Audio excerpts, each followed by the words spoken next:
बात तो साबित हो गया कि कर्मचारियों के वेतन खाते में कोई पैसा केंद्र सरकार ने बाकी नहीं रखा, फिर भी राज्य सरकार डीए नहीं दे रहा है। इसके मतलब ये है कि पैसा है उसके पास, लेकिन फिर भी रिलीज नहीं कर रहा है। अपना डिमांड पूरी एकदम निष्ठा के साथ सरकार के सामने रखा है। सरकार का एक ही कहना है कि सरकार के पास पैसा नहीं। तृणमूल सरकार भी फंड करे ना, हम तो उनसे भी आग्रह करेंगे, जो सरकारी कर्मचारी, जो फेडरेशन के जो एम्प्लॉई हैं, जो संगठन हैं, उनका भी डीए बकाया है, वो भी हमें सहायता करें, हम उनसे भी ना नहीं करेंगे।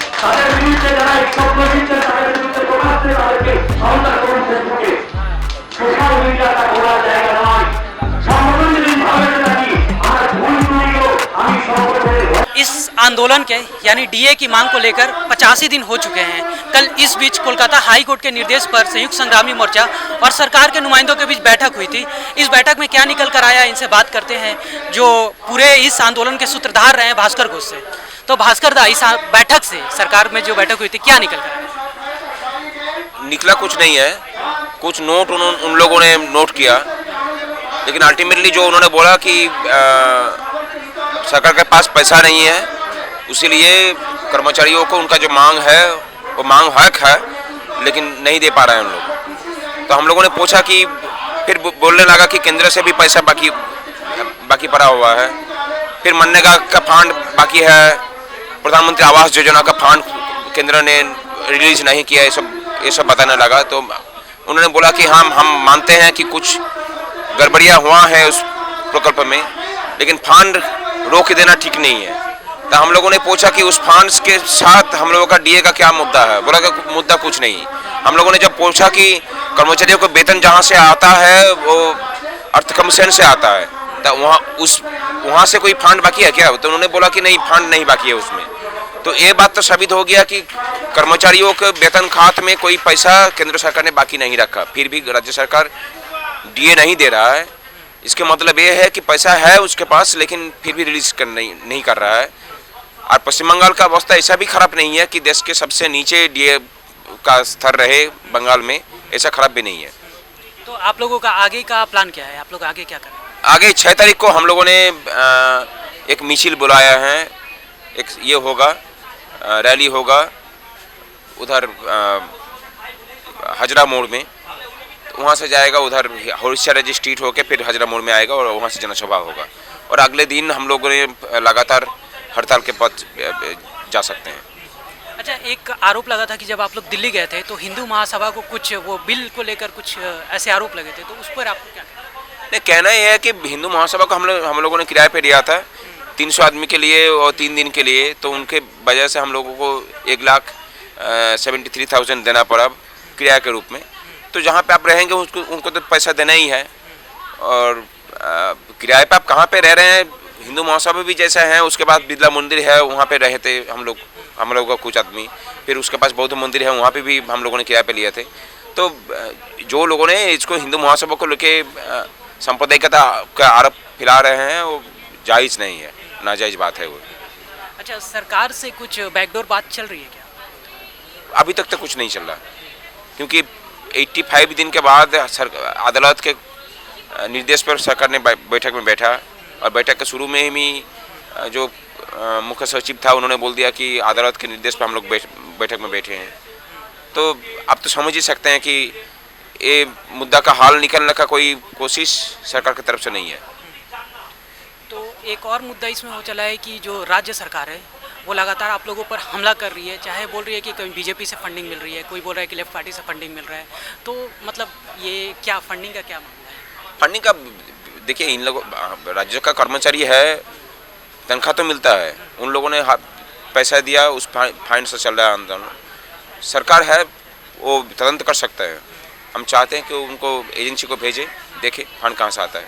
ईद मुबारक, हम लोगों का जो राज्यवासी है सबको ईद मुबारक, और हम चाहते हैं कि इस ईद में ये पूरा राज्यों का जो वासी है उनको इस सरकार से छुटकारा मिले। सरकार से जो कल हमारी बैठक हुई है, मुद्दा कुछ भी निकल के नहीं आया है, हमारे हाथ में शून्य था और आज भी शून्य ही निकल कर आया है। सरकार सिर्फ बैठने के लिए इसलिए बाध्य हुई थी कि कोर्ट ने ऑर्डर दिया था। अगर कोर्ट ऑर्डर न देती तो ये हमारे साथ बैठते भी नहीं। कोर्ट का मान्य रखने के लिए सरकार के 2 प्रतिनिधि संगठन के साथ, संग्रामी चौथो मंच के साथ बैठे थे। आशावादी थे, कर्मचारी बहुत ही आशा की दृष्टि से देख रहे थे कल का जो उनके साथ बैठक थी, पर हमें बहुत ही निराशा हाथ प्राप्त हुई है। पर हमने हमारा जो डिमांड है, अपना डिमांड पूरी एकदम निष्ठा के साथ सरकार के सामने रखा है। सरकार का एक ही कहना है कि सरकार के पास पैसा नहीं है अभी तक, और ये बहुत ही निराशाजनक स्थिति है।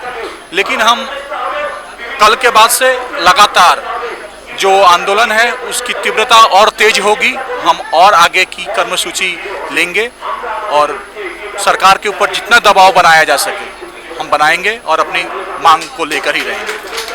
आगे का आप लोगों का प्लान क्या है? मतलब सरकार की तरफ से जो बैठक हुई थी वो फेल हो चुकी है, तो फिर आप लोग आगे क्या करना चाहते हैं? अभी तो फिलहाल 6 मई को एक महामिছিল का आह्वान किया गया है।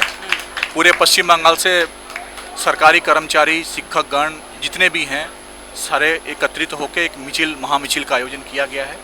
और उसके पहले अभी 24 तारीख को महामान्य सुप्रीम कोर्ट का भी जो एक तारीख है, हम इंतज़ार कर रहे हैं कि सुप्रीम कोर्ट क्या आदेश देते हैं। इस बीच में कुछ और भी कर्मसूची लिया जाएगा, जैसे कि लगातार धर्मघट या फिर पेन डाउन की स्थिति अगर आती है तो हम लगातार पेन डाउन की तरफ भी जाएंगे।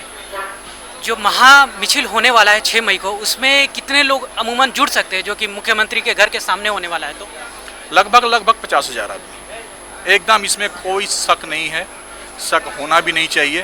पूरे पश्चिम बंगाल से जितने भी सरकारी कर्मचारी, शिक्षक, हॉस्पिटल, नर्स स्टाफ जितने भी हैं, जो भी सरकार के पे रोल पे वर्क हम लोग कार्यरत हैं, सारे लोग इकट्ठे होंगे 6 मई को इस सरकार के विरुद्ध में।